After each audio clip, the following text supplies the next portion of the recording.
आता गाडी एकदम हिट मारते कारण मध्ये एवढा खतरनाक पॅच होता. तर आम्ही थोडं थांबलोय, थोडा रेस्ट करून आम्ही परत आता वरती चढू.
हॅलो नमस्कार गडप्रेमींनो, मी रोहन माने तुमचं स्वागत करतो माझ्या व्हिडिओमध्ये. तर आज मला जायचं आहे कोथळीगडला, जे रायगड या डिस्ट्रिक्टमध्ये येतं. तर माझ्या घरापासून मला अराऊंड दाखवते 61 to 62 किलोमीटर आहे. तर पकडून चला 2-2.5 तास लागतील आपल्याला पोहोचायला. आणि कोथळीगडासाठी आपल्याला पेठ या बेस विलेजला पोहोचायचं आहे. निघायचं होतं लवकर, परंतु ॲज युजल थोडा उठायला लेट झालाय. तर आता इथून पहिला स्वप्नीला पिक करायचंय. निघूया आपण लवकरात लवकर आणि भेटूया पुढे. स्वप्नील आलेला आहे, याने लेट केला आहे आम्हाला. काय रे लेट झाला? चला निघू. गणपती बाप्पा मोरया.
तर मित्रांनो आम्ही पोचलोय पेठ या बेस विलेजला. खूप जबरदस्त आला हार्ड राईड होती, पूर्ण ऑफ रोडिंग. म्हणजे पाऊस पडल्यामुळे पूर्ण माती उडून गेली आणि फक्त राहिले दगड. तसं तरी आलोय आम्ही. आमचा असा हा ट्रेक चालू झालाय.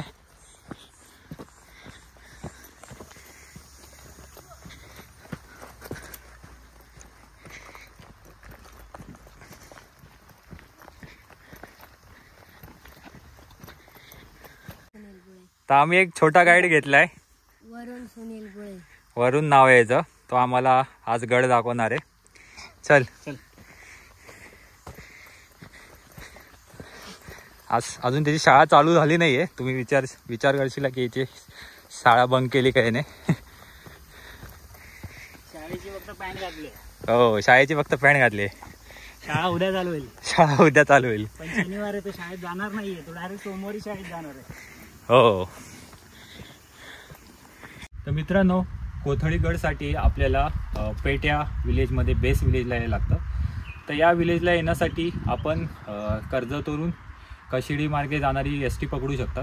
तसेच नेरळवरून कशिडी गावात येऊन तिथून ST पकडून आंबिवली गावातून ट्रेक ॲक्च्युअल चालू करू शकतात. तर आंबिवली गावातून मैलेली पायवाट आहे, तिथून 2 तास लागतात पेठगावी यायला. आणि तिथून पकडून चला गडावर पोचायला 1 तास लागतो. तर आम्ही तर डायरेक्ट स्वतःची व्हेकल घेऊन आलो आहे. तर डायरेक्ट पेठ या बेस विलेजला आलो आहे. ठीक आहे, चला. आणि ही माहिती जर कमी पडत असेल तर हा लोकल गाईड आहे आपला वरुण. याला तुम्ही भेटा इकडे येऊन, हा तुम्हाला गाईड करेल. करणार ना तू? बस. लहानशा दिसणाऱ्या या किल्ल्याचा इतिहास मोठा रक्तरंजित आहे. त्याविषयीची माहिती मराठी व इंग्रजी कागदपत्रातून नव्हे तर मुघली कागदपत्रामधून मिळते. हा किल्ला काही बलाढ्य दुर्ग नाही, पण एक संरक्षक ठाणं होतं. मराठ्यांच्या या किल्ल्यावर शस्त्रागार होते. शिवाजी महाराजांच्या काळात या किल्ल्याचा उपयोग शस्त्रांचा साठा ठेवण्यास करत असत. शिवाजी महाराजांनंतर जेव्हा औरंगजेबने या भागात आक्रमण केले तेव्हा हा किल्ला मराठ्यांकडेच होता.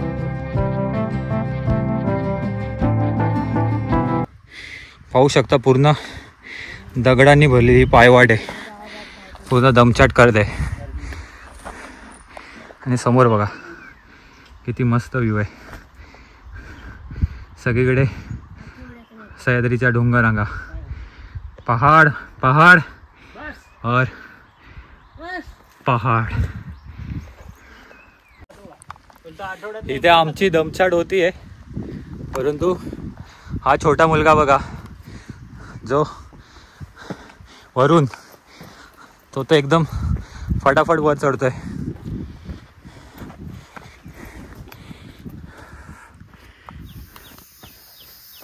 तर आपल्याला लागलाय पहिला हा दरवाजा, जो आता पूर्णपणे पडक्या अवस्थेत आहे. तर हा पहिला दरवाजा आहे, इथून आपल्याला एंट्री करायची. समोर बघा आपल्याला दिसतोय पवनचक्क्याचा परफेक्ट असा व्ह्यू दिसतोय. चला.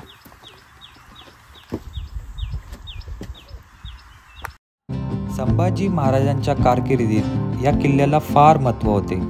नारोजी त्रिंबक हा गडाचा किल्लेदार रसद व दारुगोळा जवळील गावातून मिळवण्याकरता गेला होता. गडावरील त्याचा माणूस मानकोजी पांढरे यांच्या ताब्यात त्याने गड दिला. शिवकालात स्वराज्याचा मुंशी असणारा काजी हैदर संभाजी महाराजांच्या कारकिर्दीत औरंगजेबला फितूर झाला होता. त्याने मानकोजी पांढरे यांना फितूर केले आणि रात्रीच्या काळोखात मानकोजी पांढरे यांनी अब्दुल कादर व त्याच्या सैन्याला हे आपलेच लोक रसद घेऊन आले आहेत असे सांगून गडात प्रवेश दिला आणि त्यांनी गडावरचे सैन्य कापून काढले. हा किल्ला जिंकल्याबद्दल औरंगजेबने अब्दुल कादरला सोन्याची किल्ली भेट दिली. नारोजी त्रिंबक या शूरवीराने हा किल्ला परत जिंकून घेण्याचा अयशस्वी प्रयत्न केला. या प्रयत्नात त्याचे सर्व सैन्य कापले गेले.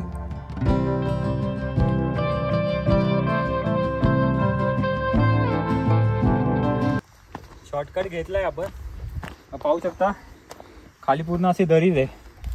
पाय छटकला तर खाली, आणि रस्ता एकदम निमुळता आहे, छोटासा रस्ता आहे.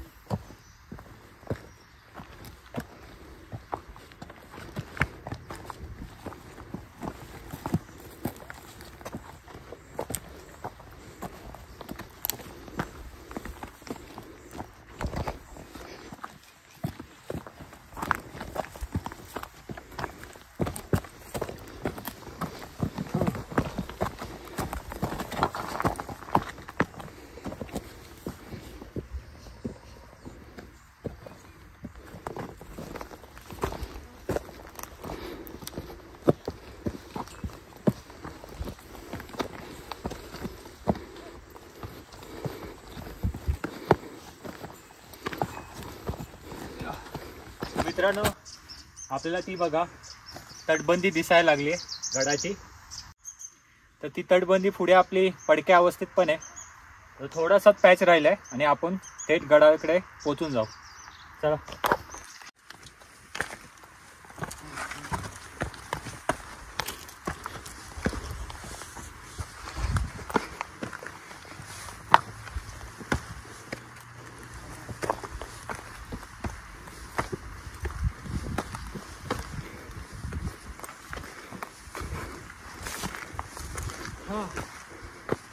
What a view, bro.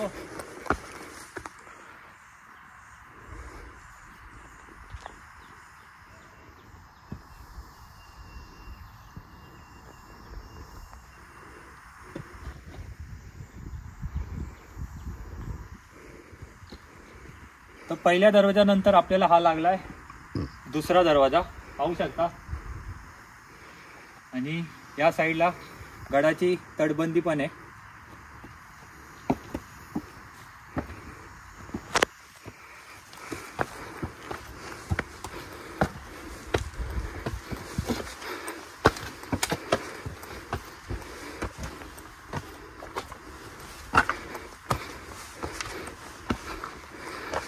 दुसऱ्या दरवाजातून वरती आल्यानंतर आपण डाव्या साईडला जाणार आहे. आपल्या गाईड वरूनने सांगितलंय की आपल्याला गडाला 360 असा राऊंड मारायचा आहे. जे बोलतोय की तिथे पाण्याचे टाके आपल्याला पाहायला मिळतील गडाच्या 360 राऊंडमध्ये.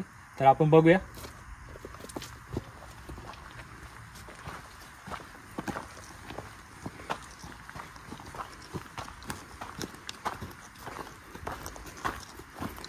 टोटल किती पाण्याचे टाके तू?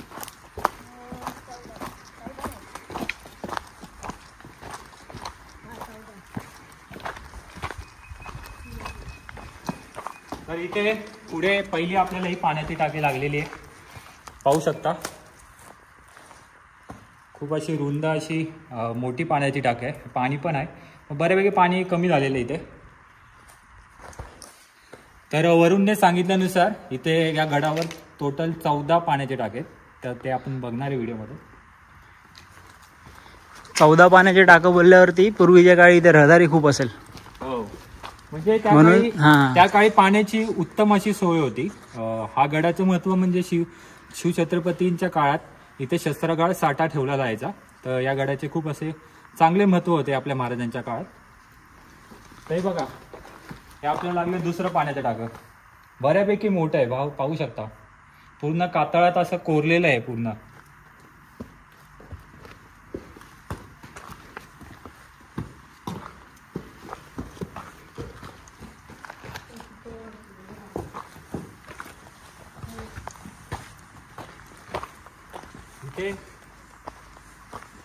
इथे पण पाहू शकता वरती एक असं पाण्याचं टाक आहे.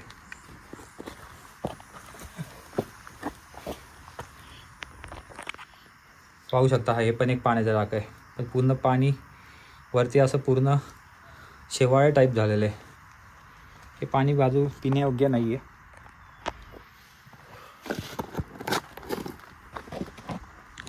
गरम होत आहे वरून.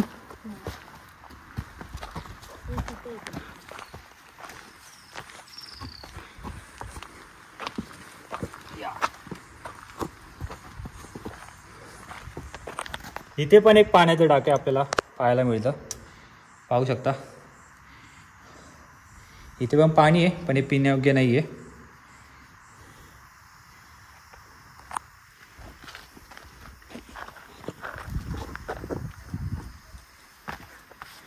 आणि ती पाहू शकता इथून आपली तटबंदी तुटलेली आहे आणि तिथे आहे तटबंदी पूर्ण ढासळलेली आहे ही तटबंदी. आणि समोर असं वाटतंय की तिथे पाऊस पडतोय. पूर्ण ढग, आपले काळे काळे ढग तिथे जमा झालेले आहेत.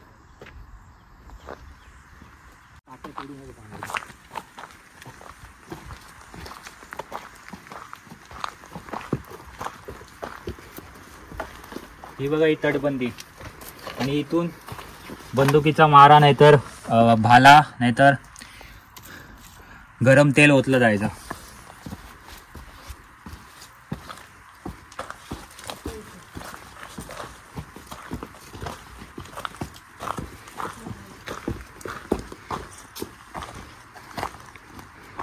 बघा आपल्याला अजून एक पाण्याचा टाका लागलाय. हे जास्त मोठं आहे. हे बऱ्यापैकी मोठे आहे पण पाणी नाही आहे. पण जेव्हा पाऊस पडेल तेव्हा बऱ्यापैकी पाणी इथे भरून जाणार आहे. भरेल पूर्ण.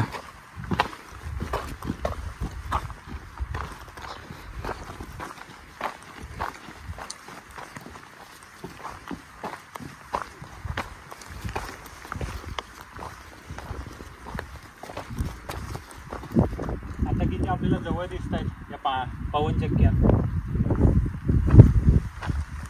खूप जवळ वाटतात या पवनचक्क्या. बघा मस्त असा व्ह्यू आहे.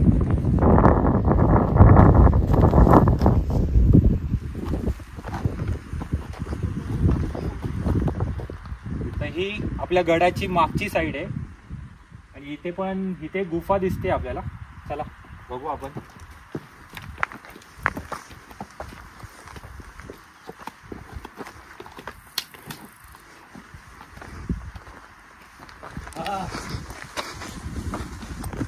बघू शकता खूप चांगली अशी भव्य अशी गुफा आहे. म्हणजे तुम्हाला जर या गडावर स्टे करायचा असेल तर आरामशी इथं स्टे करू शकता. मोठी आहे ना. बरीच मोठी आहे. आणि समोर व्ह्यू बघा किती भारी आहे.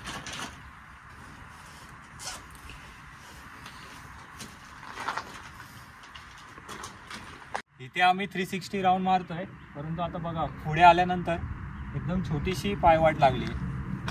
त्यामुळे इथे खाली तर पूर्ण पाहू शकता पूर्ण दरी आहे आणि छोटासा रस्ता आहे आपला, निमुळता रस्ता एकदम. त्यामुळे या साईडला सपोर्ट घेऊन चालायचं आपल्याला.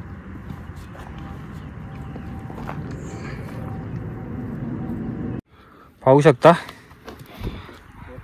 तो बघा दगड कसा चाललाय. किती रिस्की आहे हा पॅच. चल छोटासा रस्ता आहे.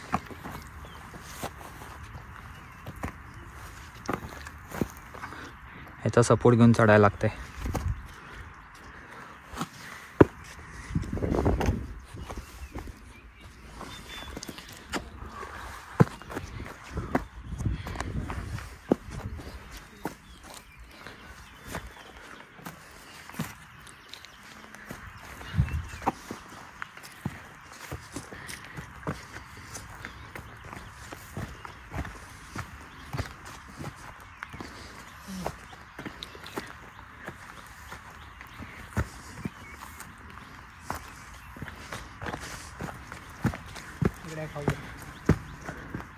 इथे एक पाण्याचा टाक आहे बघा पुढे आल्यानंतर.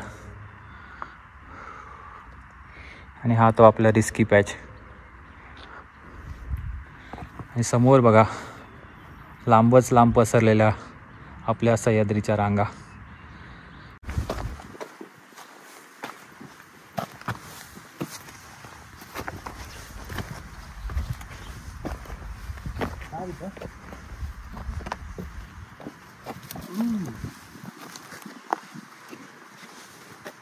मित्रांनो अजून पुढे आल्यानंतर आपल्याला ही दिसते सर्वात मोठी गुफा या गडावरची. पाहू शकता या 2 मोठ्या अशा खोल्या बनवलेल्या आहेत चांगल्यापैकी. एक मिनिट. पाहू शकता या 2 खोल्यांच्या मध्ये अशी भिंत पण आहे. म्हणजे प्रॉपर त्या टायमाला इथे राहण्याची सोय होती चांगल्या प्रकारे. खूप मोठी अशी जागा आहे.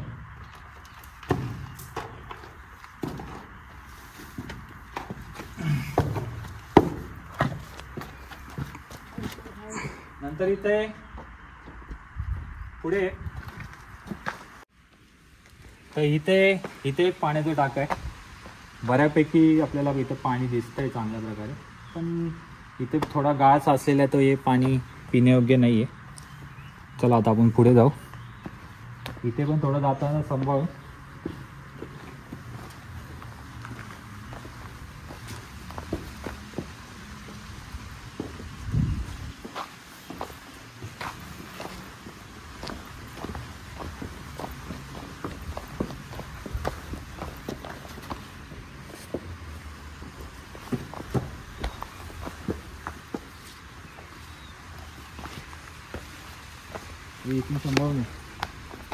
की पॅच पार केल्यानंतर आपल्याला इथे एक पाण्याचा टाका लागतं आणि ह्याच्या बाजूला दुसरं पाण्याचा टाका आहे.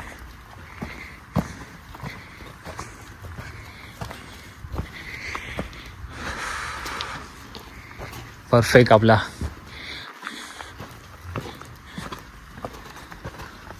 पाहू शकता आपल्याला तो दिसतोय आपला भगवा झेंडा फडकताना.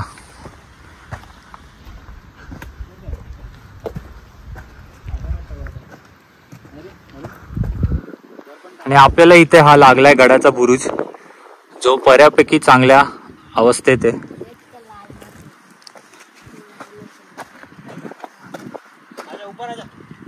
आणि इथे काय बघूया आपण.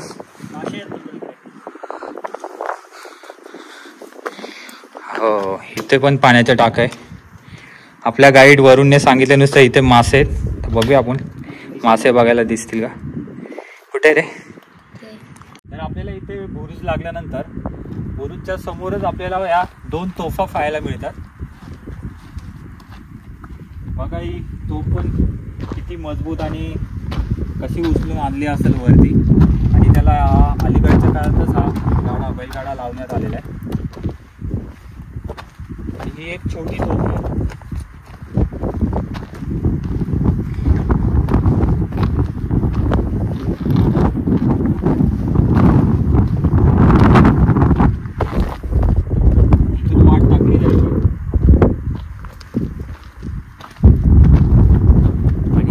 दारुगोळा असायचा तो इथून टोचला जायचा. तो आती जायले की डायरेक्ट समोर शत्रूवर.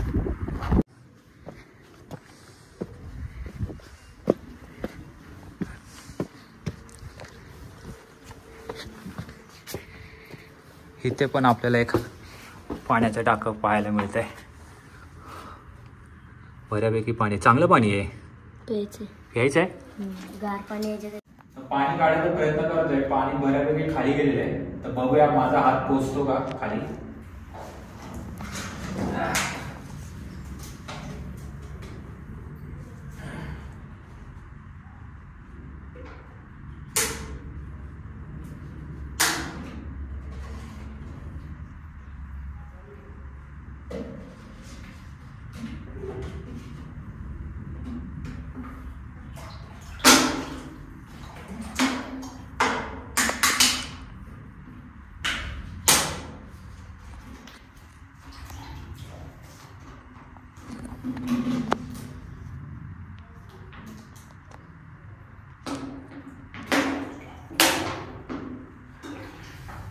एवढं पाणी काढून ठेवलंय मी. इनफ आहे. तर इथे आपल्याला भैरवनाथचं मंदिर लागतं. तर आपण इथे पहिलं दर्शन करूया.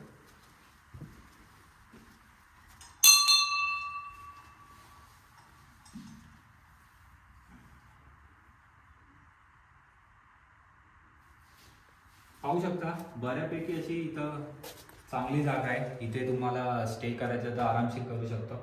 खूप चांगली स्पेस आहे इथे. आणि इकडे पुढे आल्यानंतर आपल्याला इथे पण पाहायला मिळू शकतं की इथे पण खूप चांगली अशी जागा आहे. म्हणजे राहण्यासाठी उत्तम अशी सोय आहे. एक खोली आहे. तर ही गुफा आहे, भैरवनाथची गुफा. आणि इथे पाहू शकता हे कोरीव काम केलेले एक खांब आहे. आणि कालांतराने ह्याची झीज झालेली आहे. तर हे बऱ्यापैकी आता मोडकळीस आलेले आहेत.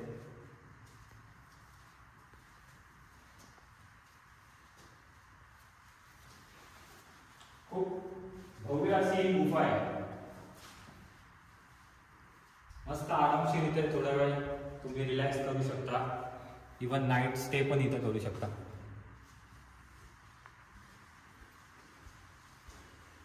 पाहू शकता इथं बऱ्यापैकी हा एक 3 आणि हा एक इकडं दरवाजा आहे. आणि इथे पहा खूप चांगला असं नक्षीदार असं काम केलेलं आहे. याच्यावर कोरीव काम केलेलं आहे. पूर्ण कातळात हा कोरलेली ही गुफा आहे. आणि इथे एक छोटासा दरवाजा आहे. ही पण एक गुफा आहे. चांगल्या प्रकारे राहायला आहे. आणि इथे पण पाहू शकता, इथे पण एक गुफा आहे. इथं आम्ही घेतला आहे छोटासा टी ब्रेक. ही बघा, ही आमची चाय तशी तर तशी गरम राहिली आहे. आणि हा आपला समोरचा व्ह्यू. थँक्स टू स्वप्नील, त्याच्या थर्मसमुळे आम्ही इथे आता चहा पिऊ शकतोय. स्वप्नील भोई. तर आपल्याला इथे वरती जायला भैरवनाथ मंदिरच्या अलीकडेच या पायऱ्या लागल्यात. तर आपण या पायऱ्या चढून डायरेक्ट आपण गडाच्या माथ्यावर जाऊया, म्हणजे बाले किल्ल्यावर.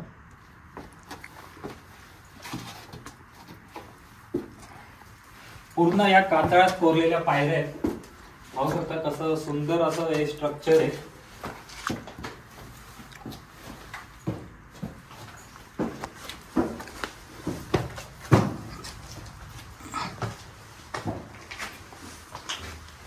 या पायऱ्या थोड्या चढून आल्यानंतर आपल्याला इथे एक छोटीशी गुफा लागते. इथे पण आरामशी राहण्याची अशी सोय आपली होऊ शकते. छोटीशी गुफा आहे, पाहू शकता. आता आपल्याला या पायऱ्या चढायच्या आहेत. या पायऱ्या पाहून मला हरिहरगडाची आठवण आली. इथून पण तिथे पण अशा आतून अशा पायऱ्या होत्या. चला आपण चढूया. या आडव्या तिडव्या कातळात कोरलेल्या पायऱ्या थेट आपल्याला किल्ल्याच्या माथ्यावर घेऊन जातात. पेठ गावाच्या निकटतेमुळे याला पेठचा किल्ला असेही म्हणतात. हा किल्ला कोतळा या नावानेही ओळखतात. किल्ल्याच्या माथ्यावर मजबूतीसाठी नळसाळ्याच्या आकारात बांधकाम केलेले आहे. या नळसाळ्यालाच कोथळीगड म्हणतात. पायऱ्या चढून आल्यानंतर आपल्याला इथे पाहायला मिळतात ह्या जुन्या पायऱ्या ज्या तुटलेल्या अवस्थेत आहेत, आणि ह्या नवीन पायऱ्या आहेत जो आपण चढत जाणार आहे.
तर या पायऱ्या चढून आल्यानंतर आपल्याला एक छोटासा रॉकवाला पॅच लागतो. थोडासा रिस्की आहे आणि इथं भन्नाट अशी हवा सुटली आणि इथं खाली बघा डायरेक्ट पडायचे चान्सेस आहेत.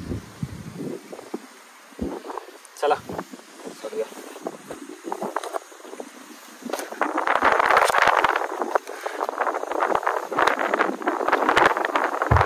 भन्नाट अशी हवा सुटलेली आहे.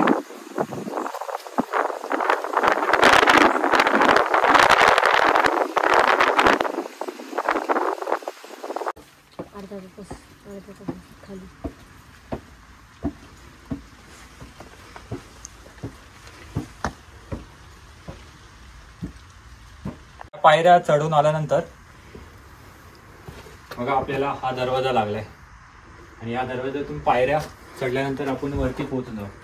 हा दरवाजा बघा आणि जे गड संवर्धन करतात त्यांच्यातर्फे हा बांधण्यात आलाय. खूप चांगलं असं ते काम करतात. चला आपण वरती जाऊया.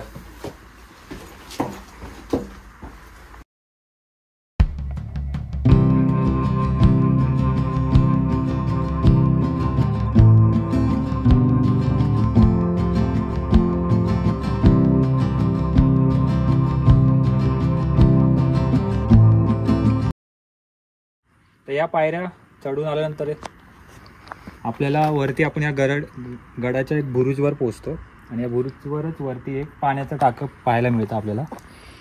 पण हे पूर्ण पाणी पिण्यायोग्य नाही आहे. चला आपण बघूया पुढे गडावर अजून काय काय आहे. या साईडला तुम्ही पाहू शकता ही एक पडीक वास्तू आहे आणि याच्या पुढे नंतर आल्यानंतर बघा याच्या पुढे आल्यानंतर इथं एक पाण्याचा टाका लागतं आपल्याला. इथे पण बऱ्यापैकी पाणी आहे, पण हे पिण्यायोग्य नाही आहे. ॲक्च्युली जेव्हा हे पाण्याचे टाके होतं ना, त्याला त्या काळात पूर्णपणे असं कव्हर केलं जायचं. त्याच्यामुळे कुठलाही एक प्रकारचा कचरा वगैरे त्या पाण्यात जायचा नाही आणि ते पाणी चांगलं पिण्यायोग्य राहायचं. परंतु आता त्याच्यावर काहीच कव्हर नाही केल्यामुळे हे पाणी पूर्ण खराब झालं, गढूळ झालं, त्यामुळे पिण्यायोग्य नाही राहिलं आहे.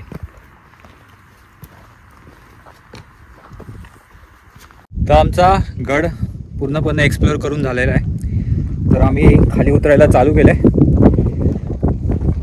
आणि पावसाची पण चाहूल लागलेली आहे आपल्याला. आला पाहिजे पाऊस. Let's see. भेटूया आपण खाली जिथे गाडी पार्क केली होती. तर मित्रांनो, आम्ही गडाच्या पायथ्याशी म्हणजे जिथून आम्ही ट्रेक चालू केला होता तिथे पोचलो आहे. तर या गडावर जे पाहण्यासारखं आहे ते मी या व्हिडिओमध्ये दाखवण्याचा प्रयत्न केला आहे. तर आय होप हा व्हिडिओ तुम्हाला इथे आवडला असेल. आणि आम्ही आमचे गाईड वरुणचे खूप खूप मनापासून आभारी मानतो. तो पूर्ण वेळ हा आमच्यासोबत होता. तुम्हाला कोणाला कोथळीगडचा ट्रेक करायचा असेल तर हा वरुण तुम्हाला इथं भेटेलच. खूप चांगला असा तो आम्हाला गडावर घेऊन गेला. तर हा व्हिडिओ आपण इथंच एंड करू. हा व्हिडिओ जर तुम्हाला आवडला असेल तर व्हिडिओला लाईक करा आणि दुसऱ्यांपर्यंत शेअर करा आणि पुढच्या व्हिडिओसाठी चॅनलला सबस्क्राईब करा. भेटूया आपण पुढच्या व्हिडिओमध्ये. तोपर्यंत जय शिवराय.